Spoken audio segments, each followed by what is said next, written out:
Alexandre Vautravers, Editor-in-Chief of the Revue Militaire Suisse and Scientific Director of CHPM. Alexandre, as ever, thanks for being with us. Macron doubling the defence budget, Germany, Britain making similar moves. This is a sign, a trend, that Europe is really starting to get its Defence Act in order. Yes, it's a trend, and there are definitely two aspects to this. First is the international security context, and there is now, as there was for the better part of the 20th century, a threat that has been designated, a threat to Europe. And on the other side, there is volatility, there is uncertainty, and uncertainty in particular with regards to alliance and possible dependency on the United States of America. Indeed, and that very phrase that you just used there, Alexandre, that sort of doubt about where the US stands. We now have a situation where Donald Trump appears to be turning on the guy he admires, Vladimir Putin. Where do you see this going? I've always said things can change very, very swiftly. I believe sincerely that Donald Trump attempted and had a very affirmative strategy, had a very clear goal to reach some kind of an agreement, some kind of a truce, perhaps a peace deal in Ukraine. And unfortunately, Vladimir Putin has not taken him up on this objective. And instead of encouraging what essentially was going in his direction, in his favor, Vladimir Putin has, and his administration, his government, have repeatedly insulted the United States State Department and, of course, President Trump. And I believe that what we are witnessing now could be essentially a shift towards a much harder stance of the United States vis-a-vis Russia. I hear what you're saying completely. Can you imagine if someone else had treated Trump, the United States, the way Putin has? You mentioned about insulting or taking advantage or just basically disregarding what they're saying. If someone else had done that, can you imagine what the reaction might have been? Do you think Putin is likely to be moved by this 50-day threat, 50 days, or you get the 100% tariffs? I don't think so, because so far the Russian strategy has paid off, let's put it this way.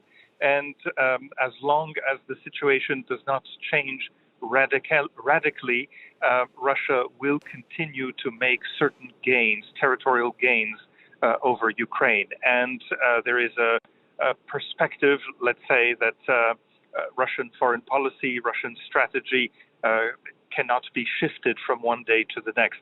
I always take this example. In order to prepare Russian military forces for an invasion, this is something that took between 10 and 15 years. What the United States is doing right now is making shifts and changes within a couple of months. France, Germany, the UK, all acting to fill the gap that could be left by any US drawdown. That is clearly what's been going on since Trump was elected.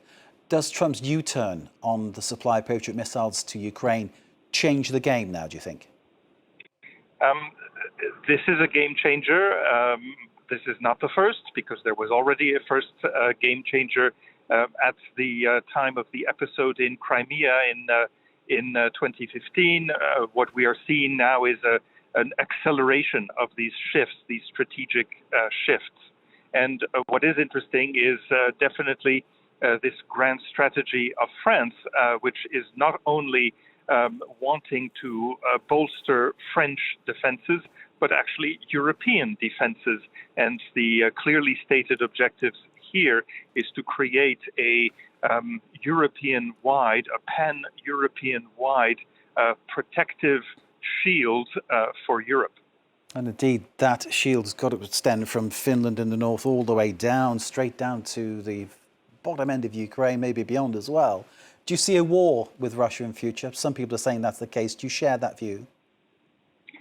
It depends what you call a war, but definitely in its most hybrid forms. So tensions, blackmailing, a lot of diplomacy, covert actions. We are pretty much already this kind of situation.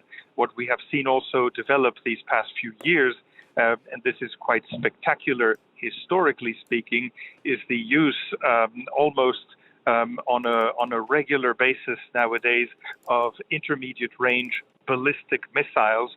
So weapons which would have been an absolute taboo during the Cold War are now being relatively regularly used, and we are seeing hundreds of these weapons being used in the Middle East, and the same is true, of course, in the context of Ukraine. Alexandre Vautravers, Editor-in-Chief of the Revue Militaire Suisse and Scientific Director of CHPM. Thank you, as always, for your time here in France 24. We always appreciate it, and your analysis. Alexandre Vautravers.